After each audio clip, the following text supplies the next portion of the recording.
네, 안녕하십니까. 오늘 11월 2일 수요 예배 또 찬양함으로 시작하도록 하겠습니다. 우리 자신을 돌아볼 때 종종 나 같은 사람을 어떻게 주님이 이렇게 구원해 주셨나 싶을 때가 있습니다. 나 스스로 보기에도 정말 가망 없어 보이는 나를 받아주시고 품어주시고 변화시켜 주시는 주님의 그 사랑 때문에 오늘도 이렇게 예배드릴 수 있는 줄로 믿습니다. 그 사랑 생각하면서 우리 예수 피를 힘입어 찬송 드리도록 하겠습니다.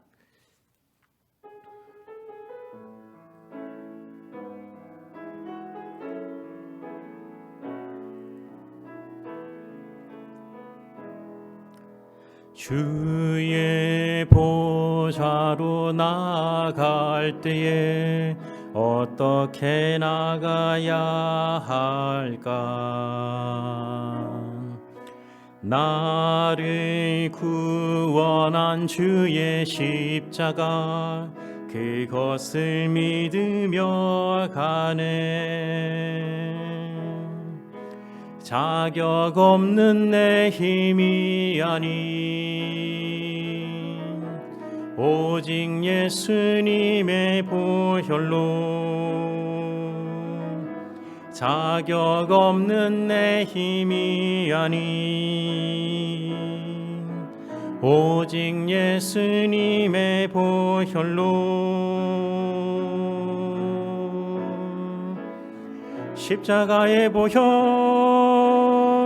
완전하신 사랑 힘입어 나갑니다. 십자가의 보혈 완전하신 사랑 힘입어 예배합니다.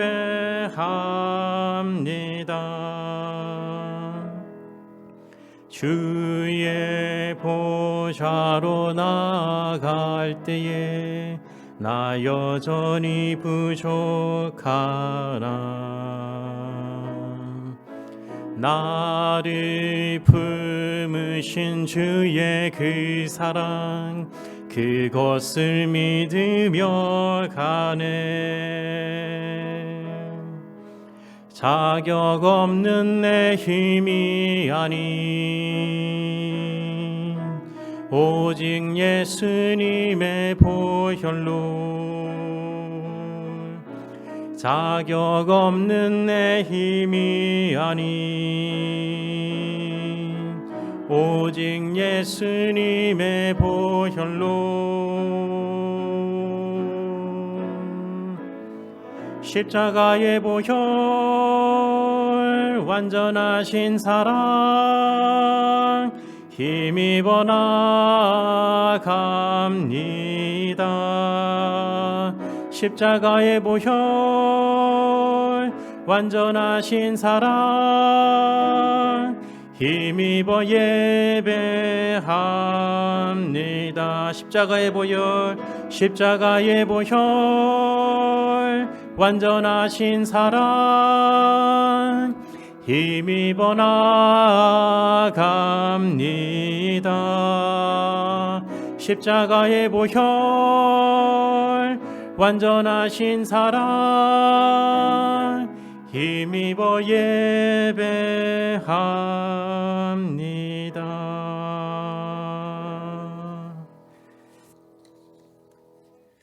네, 이어서 우리 그가 오신 이유 우리 함께 찬양드리도록 하겠습니다.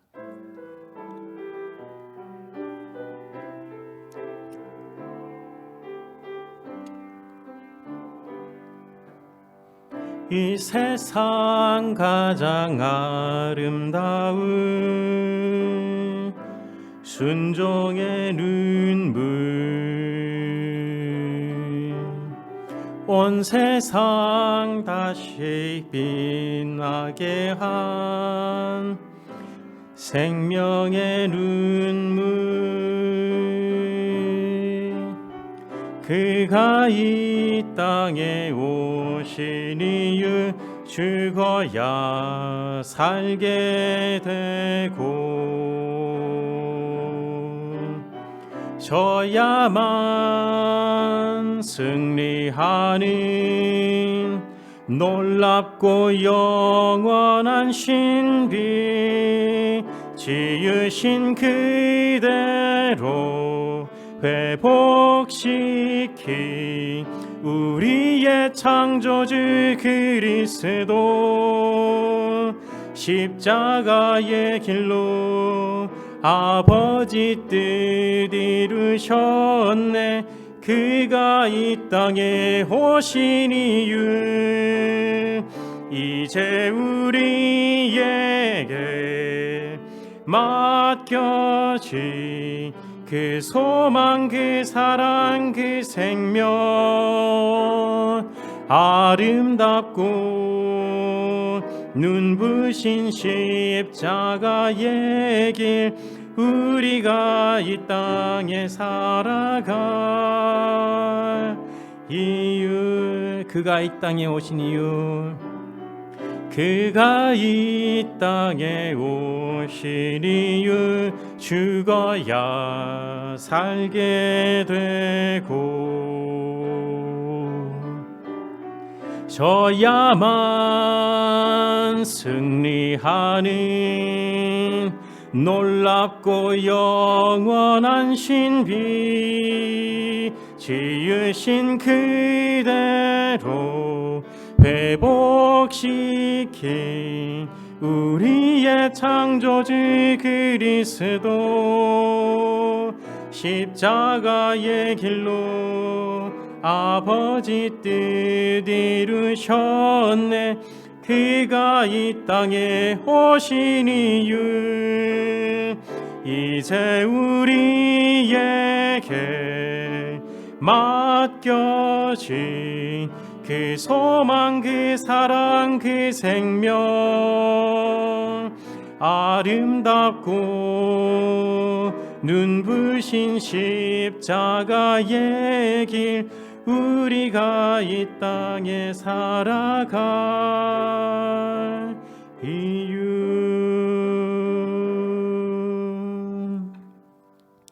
함께 기도하시겠습니다. 하나님 아버지, 오늘도 주님께서 저희들 주님 앞에 나와 예배드릴 수 있도록 이 크신 은혜를 내려주심을 감사드립니다. 저희들 참 인간의 기준으로 볼 때에 여러 가지 부족한 점이 많고 참 주님 앞에 설 때에 감히 얼굴을 들 수 없는 부족한 많은 저희들임에도 불구하고 주님께서 먼저 저희들을 사랑하셔서 주님 자신을 내어놓고 십자가에 죽기까지 하시고 다시 부활하신 그 사랑을 베푸셔서 저희들로 하여금 하나님 앞에 나올 수 있게 하여 주시고 하나님의 아들로 일컬음을 받게 하여 주시고 천국의 복을 누리게 하여 주심을 감사드립니다.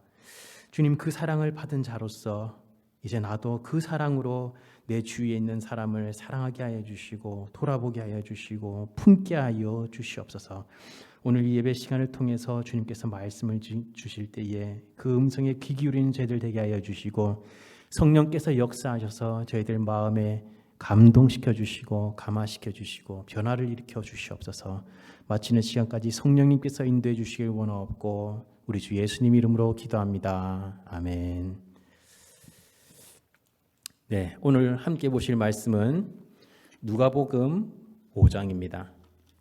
하나님 말씀 누가복음 5장 29절입니다. 누가복음 5장 29절 신약성경 제가 가지고 있는 성경으로 96페이지입니다. 하나님 말씀 누가복음 5장 29절부터 32절까지 제가 봉독해 드리도록 하겠습니다. 레위가 예수를 위하여 자기 집에서 큰 잔치를 하니 세리와 다른 사람이 많이 함께 앉아 있는지라 바리새인과 그들의 서기관들이 그 제자들을 비방하여 이르되 너희가 어찌하여 세리와 죄인과 함께 먹고 마시느냐. 예수께서 대답하여 이르시되 건강한 자에게는 의사가 쓸데없고 병든 자에게라야 쓸데있나니 내가 의인을 부르러 온 것이 아니요 죄인을 불러 회개시키러 왔노라. 아멘. 이런 말을 종종 합니다. 하나님은 사랑의 하나님이시며 동시에 공의의 하나님이시다. 이렇게 종종 얘기를 합니다. 이 얘기를 할 때에 우리가 자주 갖는 이미지 중에 하나가 하나님의 사랑과 하나님의 공의가 함께 공존할 수 있는 것인가. 보통 우리가 공의라고 생각할 때에는 이 심판과 처벌의 이미지가 강합니다. 그래서 잘못한 사람을 불러다가 벌하고 처벌하는, 재판하는 그런 이미지가 강하고요. 이 사랑이라고 할 때는 오히려 이 허물을 덮어주는 그런 이미지로 많이 생각합니다. 그래서 사랑을 강조하다 보면 하나님의 공의가 훼손될 것 같고, 또 하나님의 공의를 강조하다 보면 하나님의 사랑이 훼손될 것 같은, 그래서 이 사랑과 공의가 함께 있기는 좀 어려운 게 아닌가라는 생각을 종종 하곤 합니다. 그런데 성경을 좀 더 자세히 살펴보면요, 오히려 이 사랑이 있어야 하나님의 공의가 세워질 수 있고, 이 하나님의 공의를 세우는 방법이 오히려 하나님의 사랑인 것을 우리가 발견할 수 있습니다. 그래서 우리가 주님께서 하나님은 사랑의 하나님이시다 할 때에 그 사랑은 결코 하나님의 공의와 반대되는 것이 아니고 오히려 공의를 세우는 것이고요. 하나님은 공의의 하나님이시다라고 할 때에 그 공의라는 것은 사랑의 기반에서 세워진 공의라는 것을 우리가 발견할 수 있습니다. 주님께서 이 복음서에서 복음을 선포하실 때 보면은 많은 면에서 세상과 다른 것을 우리가 보게 됩니다. 주님께서는 너희가 높아지려고 한다면은 오히려 낮아져야 한다라고 얘기하시고요. 너희가 강해지기 위해서는 약해져야 한다. 그리고 부하고자 한다면은 가난해져야 한다. 오늘 우리 찬송도 불렀지만은 승리하기 위해서는 너희가 져야 한다. 더 나아가서 너희가 살기 위해서는 너희가 먼저 죽어야 한다. 이게 참 아이러니한, 세상 사람으로서는 이해할 수 없는 이 복음의 비밀입니다. 그래서 이 세상의 힘으로, 세상의 관점으로 볼 때는 이 공이라는 것이 힘과 공포로 세워질 수 있는 그런 것처럼 생각되어질 때, 오히려 주님은 아니다, 공의를 세우는 진정한 방법은 사랑이다라고 우리에게 알려주고 계신다는 것입니다. 오늘 본문에 보면은 레위가 주님을 위해서 식사 자리를 준비합니다. 근데 그때에 주님께서 세리와 죄인들을 초청해서 함께 식사를 합니다. 이 유대 시대에 지금도 우리가 함께 누군가 밥을 먹는다라고 할 때는 아무 의미는 없는 사람하고 아무나 밥 먹지는 않습니다. 그죠? 그래서 좀 친해지고 싶은 사람, 관계를 돈독히 하고 싶은 사람, 이런 사람과 우리가 밥을 먹고 식사 교제를 하는데 유대 시대에는 특히 그게 강했습니다. 그래서 이 식사 자리를 함께 한다는 것은 그 식사 자리에 함께 모인 사람들의 정체성을 의미하는 거고요. 또 어떤 면에서 서로 다른 정체성을 가진 두 그룹이 만나서 식사를 한다는 것은 그 두 그룹 사이에 있는 벽을 허물고 하나가 되는 그런 의미를 많이 갖고 있었습니다. 그래서 이 유대 사람들은 식사할 때에 어떻습니까? 가급적이면은 이방인과 함께 식사를 안 했습니다. 왜? 이방인과 함께 하는 순간 나는 이방인과 같은 사람들이야 라고 얘기를 하는 것과 똑같기 때문입니다. 하물며 유대인 중에서도요, 이 죄인과 또 의인들을 갈라서 가급적이면 죄인들과는 밥을 먹지 않으려는 그런 풍습이 있었습니다. 또 왜 그렇겠습니까? 죄인들과 밥을 같이 먹는 순간 다른 사람들이 날 볼 때 저 사람도 지금 죄인과 자기와의 벽을 허물어 버렸네. 그러면은 그 사람의 죄가 이 사람에게 전염된 거 아닌가? 라는 생각에 똑같은 죄인 취급을 받기 때문입니다. 그래서 제가 가급적이라고 말씀드린 것은 유대 사회에서는 이 이방인과 유대인이 함께 교제하는 것을 거의 찾아보기가 힘듭니다. 그럼에도 불구하고 아주 예외적으로 정말 친분이 두터운 경우에 가끔씩 그런 모습이 발견되기도 했고, 또 죄인이라고 하지만 또 어떻습니까?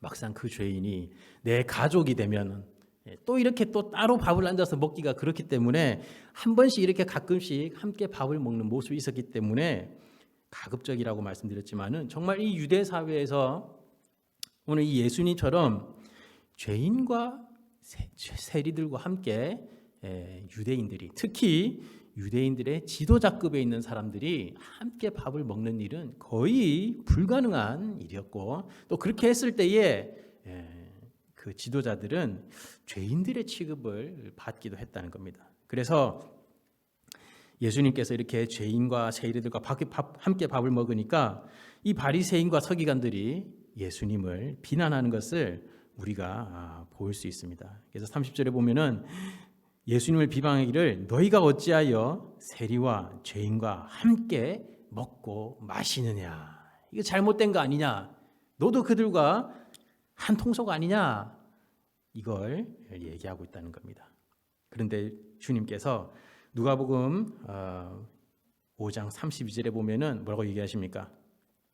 내가 의인을 부르러 온 것이 아니요 죄인을 불러 회개시키러 왔다. 그래서 내가 이 세리와 죄인들과 함께 밥을 먹는 것이다 라고 얘기를 하고 있습니다. 그런데 여러분들 한번 가만히 살펴보시기를 바랍니다. 죄인을 불러 회개시켜야 된다는데 보통 누군가가 내가 죄인을 불러서 회개시키려고 생각하고 있어 라고 하면은 우리 머릿속에 딱 떠오르는 이미지가 딱 불러다 앉혀놓고요, 야 너 이거 잘못했어, 알아 몰라, 이거 잘못했으니까 고쳐야 되겠지, 그러니까 이제 우리 회개하자, 그리고 다시 그러지 말자 라고 얘기하는 그런 장면을 먼저 떠올릴 거란 말입니다. 근데 주님은 그런 과정은 하나도 없고 지금 그냥 먼저 밥부터 같이 먹는 것입니다. 그래서 이렇게 죄인들을 먼저 부른 다음에 그 사람들에게 뭐가 잘못됐는지 알려주고, 그 다음에 그 사람들이 회개하고 그리고 고치고 나서 의롭게 된 다음에 밥을 먹는 것이 아니라 밥부터 먼저 먹이고 교제부터 먼저 하고 있다는 겁니다. 누가복음 7장 34절에 보면은 예수님께서 바리새인들을 향해서 이렇게 말씀하십니다. 인자는 와서 먹고 마시매 너희 말이 보라, 먹기를 탐하고 포도주를 즐기는 사람이요 세리와 죄인의 친구로다 하니. 바리새인들과 서기관들이 또 율법사들이 예수님을 평가하기를 세리와 죄인의 친구로다 이렇게 평가를 했다는 겁니다. 왜? 예수님이 세리와 죄인들을 불러서 회개시키겠다고 하는데 그들을 회개시킨 다음에 교제하는 것이 아니라 그들을 교제하면서 회개시키려고 한다는 겁니다. 그래서 그 사람들이 볼 때에는 세리와 죄인의 친구가 아니냐. 근데 이렇게 밥을 같이 먹었어요. 세리와 죄인들과 함께 밥을 같이 먹었어요. 근데 먹고 나서 이 세리와 죄인들이 회개하고 돌아섰느냐. 만약에 그런 모습이 정말 눈에 확 띄고 그런 모습이 빨리빨리 변화가 일어나고 그러면은 이거 뭔가 있나 보다라고 생각할 텐데 밥 같이 먹었는데 세리와 죄인들이 그렇게 크게 변화되는 모습이 잘 보이지가 않더라는 겁니다. 그러다 보니까 이런 오해를 불러일으키기도 한다는 겁니다. 근데 왜 이런 차이가 나느냐? 왜 바리새인과 서기관들이 야 우리도 죄인을 불러서 회개시킬 거야 라고 하면서 율법을 가르치고 하나님의 말씀을 전하는데 그들은 밥을 같이 먹는 게 아니라 불러다가 앉혀가지고 잘못된 거야, 이건 고쳐야 돼 하고 재판하고 판단하고 정죄해서 회개하도록 하는 반면에 예수님의 방식은 그렇지 않고 먼저 불러다가 밥을 같이 먹느냐. 오늘 주님께서 이 32절에 내가 죄인을 불러 회개시키러 왔다라고 할 때에 이 불러라는 표현은 정말 의미 있는 표현입니다. 예수님께서 죄인을 먼저 불렀다. 초청했다. 왜? 예수님이 부르지 않으면, 예수님이 초청하지 않으면 이 사람들은 예수님에게 오지 않을 것이기 때문에. 왜 그렇습니까? 이 당시에 바리새인과 서기관들은 자신들의 의를 지키기 위해서, 자신들이 이 죄에 물들지 않도록 하기 위해서 죄인이 발견되면은 가까이 다가가는 것이 아니라 그를 멀리했습니다. 가까이 하다가 그 죄에 옮을까봐. 이 당시 유대인들은 어떻습니까? 율법에 따르면은 부정한 물건에 내가 딱 접촉을 하면 어떻습니까? 그 부정이 나에게 전염이 된다고 생각하고 있었습니다. 율법에도 그렇게 나와 있고요. 그러다 보니까 가급적이면은 안전거리를 유지해서 야 가까이 오지 마. 내가 요 멀리서 얘기할 테니까 듣고 알아서 네가 회개하고 회개한 다음에 고치면 나한테 다가와. 이런 식으로 죄인들을 대했다는 겁니다. 실제로 그 당시에 이 유대인들 가운데에 이 사막에 떨어져서 자기 나름대로 이 신앙생활 열심히 하겠다고 했던 이 쿰란 공동체의 문서에 보면은 실제로 그런 모습들이 있습니다. 그 공동체 가운데 누가 죄를 지었습니다. 그러면은 그 사람을 공동체를 떠나게 만듭니다. 공동체를 떠난 다음에 거기서 정결 의식을 다 행하고 그 다음에 깨끗해진 다음에 다시 공동체에 들어올 수 있도록 허락하는 그런 모습들이 우리가 발견된다는 겁니다. 그래서 그 당시에 서기관과 바리새인들은 죄인들을 오히려 멀리하고 떠나 있는 반면에 예수님은 그들을 불렀다는 겁니다. 오히려 그들을 가까이 했다는 겁니다. 그러고는 예수님께서 그들을 회개를 시켰다라고 얘기되어 있습니다. 그들을 주님께서 회개하도록 독려하고 재촉하고 변화시켰다는 겁니다. 바리새인들은 네가 알아서 회개하고 네가 알아서 고치고 네가 다 회개하고 고친 다음에 깨끗하게 된 다음에 우리 교제하자. 이렇게 한 반면에 예수님은 내가 고쳐줄게, 내가 회개시켜줄게, 내가 도와줄게 하고 죄인들에게 다가갔다는 겁니다. 이게 무엇입니까? 바로 예수님께서 그들을 회개시킬 때에, 그들에게서 공의를 회복시키고자 할 때에 주님은 사랑으로 다가갔다는 것을 우리에게 보여주신다는 겁니다. 우리가 흔히 불의한 사람을 볼 때에, 악을 행하는 사람을 볼 때에 우리는 분노를 하는 것이 맞다고 생각할 때가 많습니다. 그래서 사회에 무리를 일으키는 사람, 사회에 문제를 일으키는 사람, 또 죄를 범하는 사람, 악을 행하는 사람을 볼 때에 분노하고 그리고 그 사람을 징벌하고 처벌해가지고 그 사람이 정신 차리도록 만들어서 죄를 안 짓게 만들어야 된다라고 생각할 때가 많고, 그래서 법이라는 게 존재하고요, 처벌의 수위가 각각 있는 것을 우리가 볼 수 있습니다. 그리고 실제로 성경에도 보면은 하나님께서 범죄한 사람을 위해서, 또 범죄한 이스라엘을 위해서 하나님께서 분노하신 장면도 우리가 종종 볼 수 있습니다. 그렇지만 여러분, 가만히 살펴보면요, 이 하나님께서 범죄한 이스라엘을 향해서 또는 범죄한 사람을 향해서 분노하실 때에 속히 분노하시는 분이 아님을 알 수 있습니다. 정말 하나님은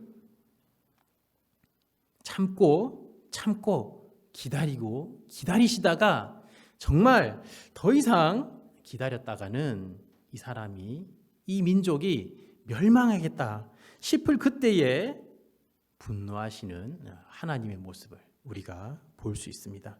그래서 하나님을 구약에 자주 표현하기를 자비롭고 인자가 풍성하시고 어떻게 되는 노하기를 더디하시는 하나님이시다, 이렇게 표현하는 것을 우리가 자주 볼 수 있습니다. 하나님께서 노하기를 더디하신다 할 때에 이것은 그냥 한 하루나 이틀이나 뭐 한 달이나 한 3년이나 그렇게 참다가 노하시는 것이 아니라 정말 우리가 볼 때에 아니 아직도 참으시는가, 아직도 기다리시는가, 이제는 좀 한 대 때려가지고 정신을 차리게 해야 되지 않는가 라고 생각할 때만큼 참 한없는 인내와 인자를 보이신 후에 분노하시는 그것을 가리켜서 주님이 노하기를 더디하신다, 이렇게 표현하고 계신다는 겁니다. 우리도 나름 열심히 불의한 사람을 향해서, 잘못하는 사람을 향해서 참으려고 애를 쓸 때가 많습니다. 그래서 어떤 사람은 누가 뭘 잘못하면 바로 그 자리에서 지적하는 사람도 있는 반면에 한 번, 두 번, 세 번 이렇게 참다가 이건 도저히 안 되겠다 싶어서 이렇게 고치려고 하는 사람들, 그런 사람들도 종종 있는데, 그럴 때에도 어떻습니까? 과연 나는 이 불의를, 이 잘못된 것을 바로잡고 공의를 세우기 위해서 내가 그렇게 한다라고는 하지만은 혹시 오히려 공의보다는 내 마음속에 있는 참 이 잘못된 것을 보기가 불편한 그런 감정을 참지 못해서 그렇게 분노하고 또 잘못된 것을 지적하는 것은 아닌가 한번 살펴봤으면 좋겠습니다.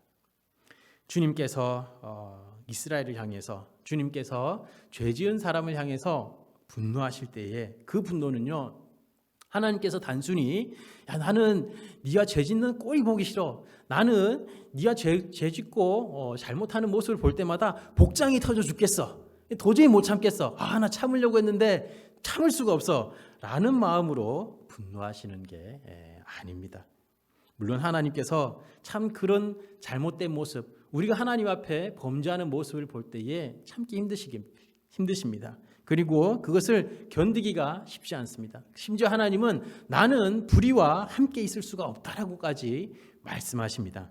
하지만 주님께서 우리를 징계하실 때에는 단순히 하나님께서 화가 나서, 기분이 나빠서, 분노해서 우리에게 징계하시는 것보다도 우리가 그렇게 계속 불의를 행할 때에, 우리가 계속 그렇게 죄를 지을 때에 그 결과가 얼마나 심각한지, 그 결과로 닥칠 멸망과 사망이 얼마나 뼈아픈 것이고 고통스러운 것인지를 우리에게 알려주기 위해서, 우리에게 경각심을 일으키기 위해서 우리를 징계하실 때가 오히려 많다는 것입니다. 그래서 우리가 하나님께서 하시는 것과 달리 우리는 이 공의를 세울 때에 참 정말 이 사회에 공의를 세우고 이 사회에 불의를 없애기 위한 목적보다도 내가 그 모습을 참을 수가 없어서, 내가 그 모습을 보고 있자니 불편해서 그 불편을 줄이기 위한 수단으로 이 공의를 내세우는 것은 아닌지 한번 살펴봤으면 좋겠습니다. 성경에 보면요, 성경에서도 이 신약에 보면은 하나님께서 어떻게 우리가 공동체 가운데에 공의를 세워야 되는지 잘 알려주는 말씀이 여러 군데 나와 있습니다. 마태복음 18장 15절에 보면요, 이렇게 말씀하십니다. 내 형제가 죄를 범하거든 가서 너와 그 사람과만 상대하여 권고하라. 만일 들으면 내가 내 형제를 얻은 것이요, 만일 듣지 않거든 한두 사람을 데리고 가서 두세 증인의 입으로 말마다 확증하게 하라. 그리고 만일 그들의 말도 듣지 않거든 교회의 말하고, 교회의 말도 듣지 않거든 이방인과 세리와 같이 여기라. 이렇게 말씀하고 있습니다. 여러분들, 여기에 주님께서 마지막에 교회의 말을 해라 라고 말씀하실 때에 왜 교회의 말을 해라고 말씀하십니까? 한 명 데리고 가서 내가 그 사람과만 상대해서 말했는데 말을 듣지 않으면 좀 더 강력한 수단이 필요하다는 겁니다. 그래서 어떻게 하라는 겁니까? 한두 사람을 데리고 가가지고 두세 사람의 입으로 확증해서 고치도록 해봐라. 그래도 말을 안 들으면 어떻게 해야 된다는 겁니까? 더 강력한 수단이 필요하다는 거예요. 그게 뭡니까? 교회의 말을 해서 교회가 얘기하도록 해라. 그러면은 처음부터 그냥 교회 얘기해서 교회가 딱 얘기해가지고 강력한 수단으로 딱 한 번에 고치게 하면 되지, 왜 한 명이 얘기했다가 두세 명이 얘기했다가 교회가 얘기했다가 그 다음에 그래도 말 안 들으면 이방인과 세리같이 얘기했다, 이런 순서를 뒀겠습니까? 주님께서 공의를 세우는 것도 필요하지만은 그 공의를 세우는 과정에서 사랑으로 접근하는 모습을 우리 주님이 보여주고 있다는 것입니다.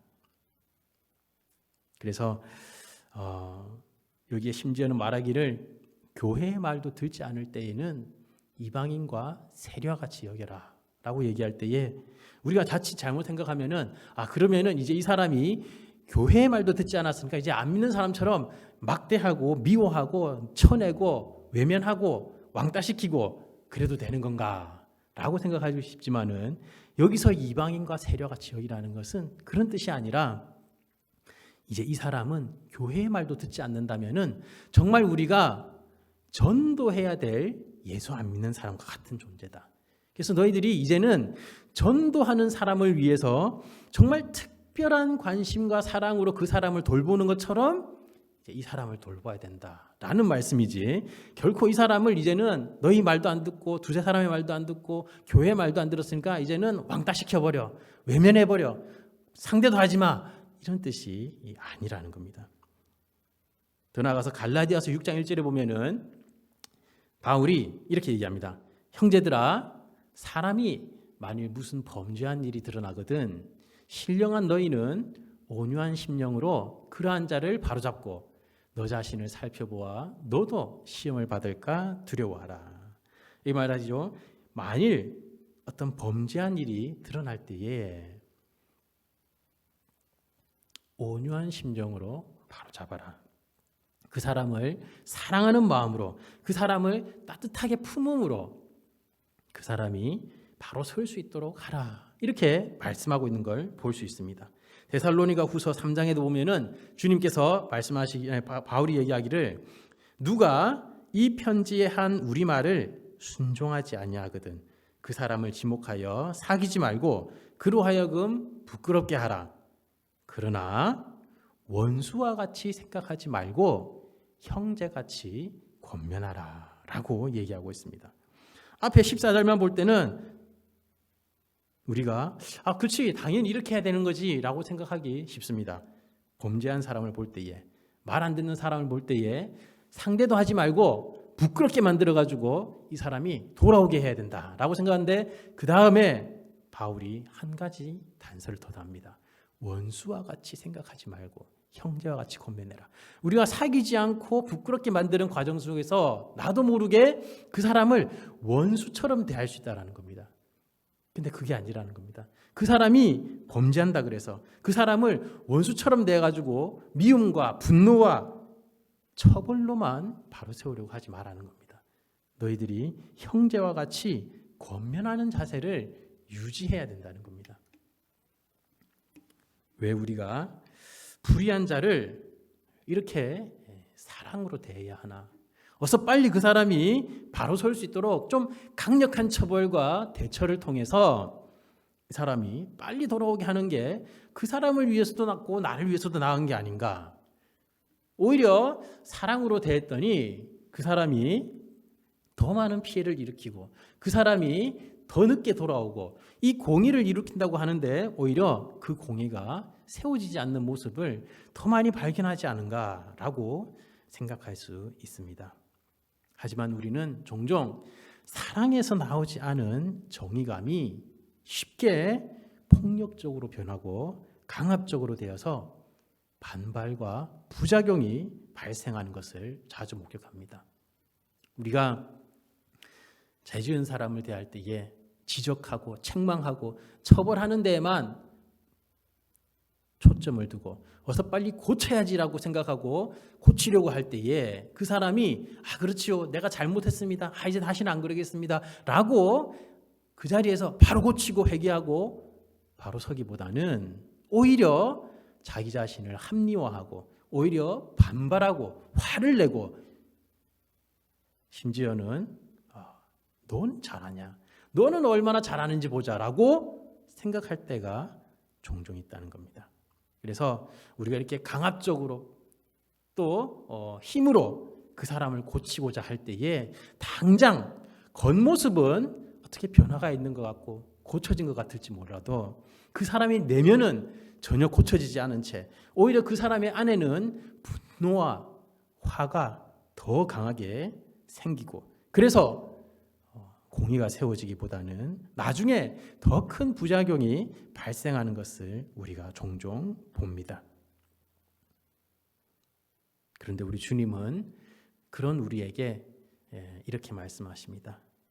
주님은 죄인을 불러 회개시키러 왔다.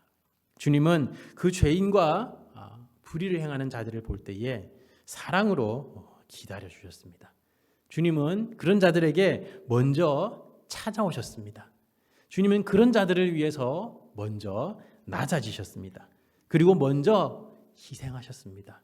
그리고 더 나아가서 주님은 그런 자들을 위해서 죽기까지 하셨습니다.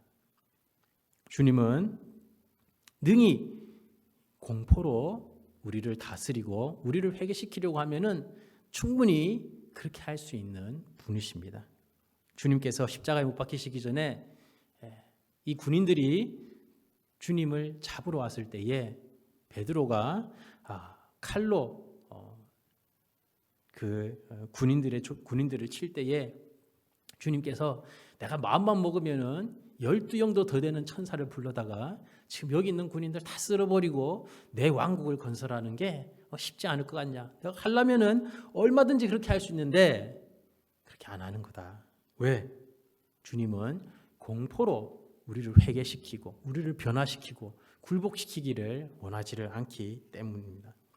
오히려 그렇게 했을 때에 겉모습은 회개하는 것 같고 변화되는 것 같고 순종하는 것 같고 복종하는 것 같을지 몰라도 우리의 마음은 변하지 않고 여전히 우리 속에 있는 악의 근원은 바뀌지 않는 것을 아시기 때문입니다.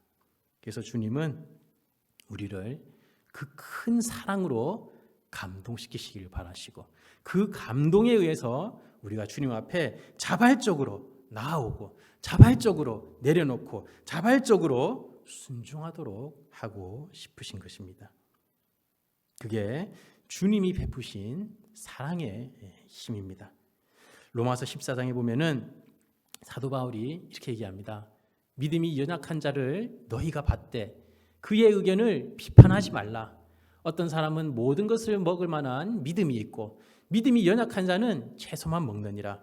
먹는 자는 먹지 않는 자를 업신여기지 말고 먹지 않는 자는 먹는 자를 비판하지 말라. 이는 하나님이 그를 받으셨습니다. 남의 하인을 비판하는 너는 누구냐? 그가 서 있는 것이나 넘어지는 것이 자기 주인에게 있음에 그가 세움을 받으리니 이는 그를 세우시는 권능이 주께 있음이라. 이 말씀하시기를 네가 세우고자 한다 그래서 설 수 있는 게 아니다. 그 사람이 넘어지는 게 네가 세우지 않아서 넘어지는 것이 아니다. 그 사람이 세움을 받을 수 있는 것은 그 권능이 주님에게 있다. 주님께서 세우실 것이니까 너는 그 사람을 업신여기거나 비판하지 말고 하나님이 그를 받은 것처럼 그 사람을 받아주라 라고 얘기를 하고 있습니다. 우리 가운데에 잘못된 것을 봤을 때에 잘못된 것을 바로잡는 것은 필요합니다.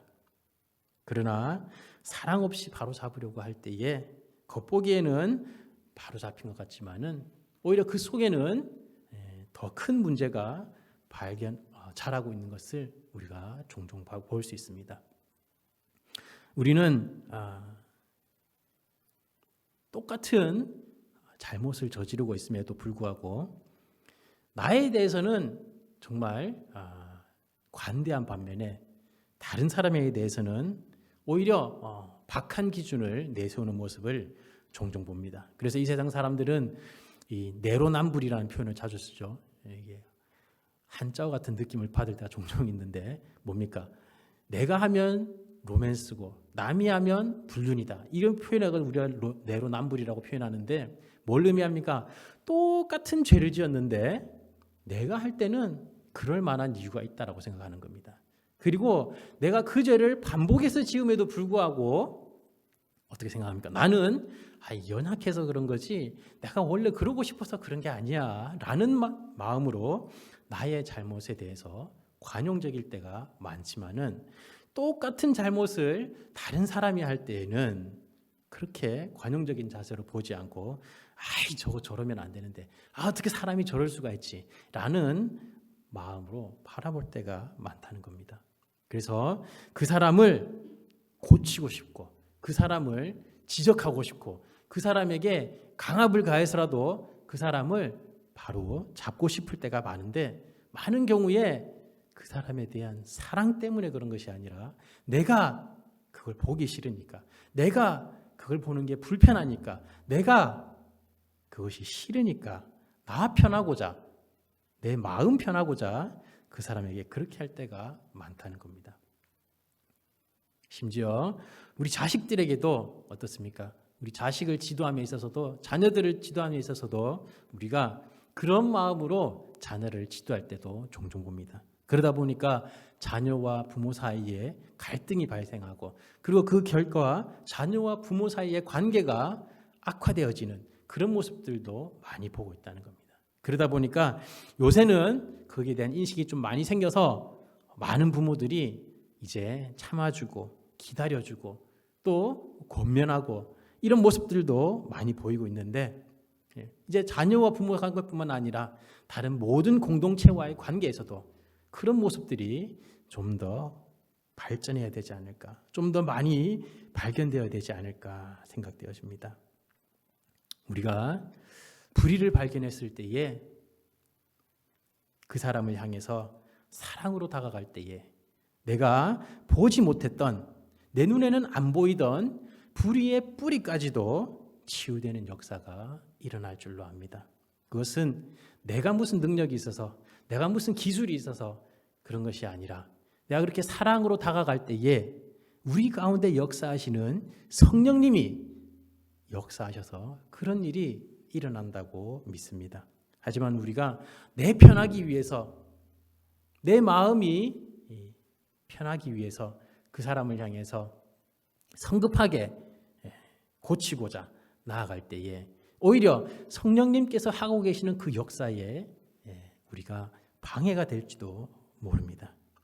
주님이 육신을 입고 낮아지셔서 이 땅에 오신 이유는 이 땅에서도 왕으로서 군림할 수 있는데도 불구하고 그러지 않으시고 오히려 낮은 신분으로 오셔서 오히려 죄인들과 병든 이들에게 가까이 다가가셔서 그들과 함께 하셨던 이유는, 그리고 더 나아가서 십자가에서 조롱받으면서도 네가 하나님의 아들이라면은 내려와서 우리에게 보여달라라고 외치는 그 속에서도 주님께서 십자가에서 내려오지 않고 그 고통을 다 받으시고 십자가에서 돌아가시고 3일 만에 다시 부활하신 그 이유가 바로 이 사랑으로 하나님의 나라의 이 공의를 세우고자 하셨던 것이 아닐까 생각해 봅니다. 우리 삶 가운데에, 우리 가정에, 우리 교회에, 우리 나라에, 내 주위에 이런 불의를 행하는 사람이 있을 때에, 불의를 일으키는 모습들을 볼 때에 그것을 바로잡고자 하는 마음 정말 중요하고 필요하지만, 내가 그 사람을 고치고자 할 때에 한 번 더 살펴봤으면 좋겠습니다. 나는 그 사람에게 지금 사랑하는 마음으로 그 사람을 고치고자 하는 건지, 아니면 나 편하고자, 내 마음 편하고자 지금 그렇게 하는 건지 살펴보셔서, 아직 내 마음속에 사랑이 없다면은 먼저 그 사랑하는 마음부터 회복시키는 우리가 되었으면 좋겠습니다. 그리고 그 사랑하는 마음으로 그 사람을 향해서 나아가는, 그리고 그 사람을 초청해서 그 사람과 교제하는, 그리고 그 사람과 교제 가운데에, 그 사랑의 교제 가운데에 하나님의 인도를 따라서 그 사람을 바로잡아가는 그런 우리 교회가 되었으면 좋겠습니다. 다 함께 기도하시겠습니다.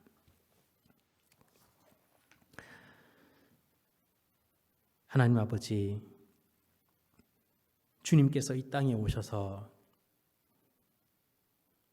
주님의 복음을 우리에게 전해주실 때에 주님은 참 놀라운 복음의 비밀을 우리에게 여러 번 말씀해 주셨습니다. 우리가 생각할 때에는 이것이 옳은 줄 알고 했지만은 주님께서는 그것이 아니라는 것을 참 많이도 알려주셨습니다. 높아지기 위해서는 낮아져야 된다고 말씀해 주셨고, 강해지기 위해서는 약해져야 된다고 말씀하시고, 부해지기 위해서는 가난해져야 된다고 말씀하셨고, 살기 위해서는 죽어야 된다고 말씀하셨고, 더 나아가서 오늘 말씀을 통해서 주님은 공의를 세우기 위해서는 우리가 사랑으로 다가가야 된다는 것을 또 한 번 말씀해 주셨습니다. 주님, 우리는 종종 다른 사람보다 내가 더 의인인 것처럼 생각하여서 다른 사람의 불의를 참지 못하고 견디지 못하고 그것이 불편하여서 내 뜻대로 내 마음대로 그 사람을 고치고자 다가갈 때가 많은 저희들입니다. 하지만 오늘 말씀을 통해 다시 한번 내 눈에 불의한 모습이 보일 때에 먼저 그 사람을 향한 나의 사랑을 확인하고 그 사랑을 먼저 세운 다음에 그 사람에게 사랑하는 마음으로 다가갈 수 있는 저희들 되게 하여 주시옵소서. 그 사람의 불의를 보기가 불편해서 그 사람을 고치려고 하는 것이 아니라 그 불의한 모습을 통해서 그 사람이 받을 멸망과 고통을 안타까워하면서 그 사람을 향해 나아갈 수 있는 우리 모두가 되어질 수 있도록 은혜 내려 주시옵소서. 우리 주 예수님 이름으로 기도합니다. 아멘. 다 함께 찬송가 305장 찬송 드리겠습니다.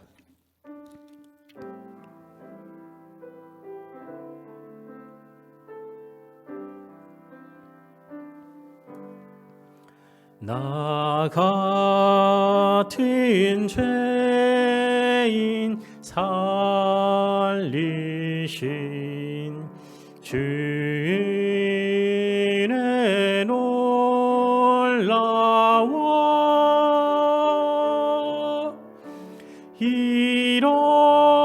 잃었던 생명 찾았고 광명을 얻었네. 큰 죄악에서 건지신 주의 고마워. 나 처음 믿은 그 시간 귀하고 귀하다.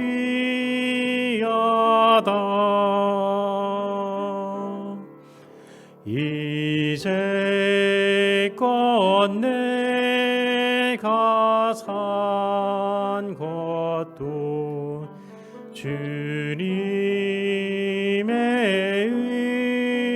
은혜라. 또 나를 장차 본향에 인도해 주시리.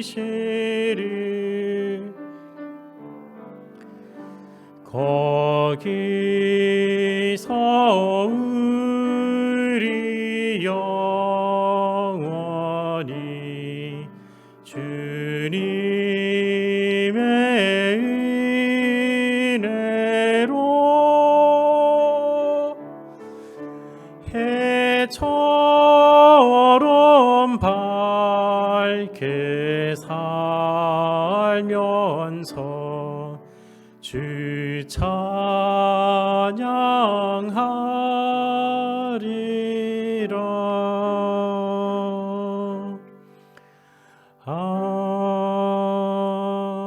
아멘. 우리 주기도문하고 예배 마치겠습니다. 하늘에 계신 우리 아버지여, 이름이 거룩히 여김을 받으시오며 나라가 임하시오며 뜻이 하늘에서 이룬 것 같이 땅에서도 이루어지이다. 오늘날 우리에게 일용할 양식을 주옵시고 우리가 우리에게 죄 지은 자를 사하여 준 것 같이 우리 죄를 사하여 주옵시고 우리를 시험에 들게 하지 마옵시고 다만 악에서 구하옵소서. 나라와 권세와 영광이 아버지께 영원히 있사옵나이다. 아멘.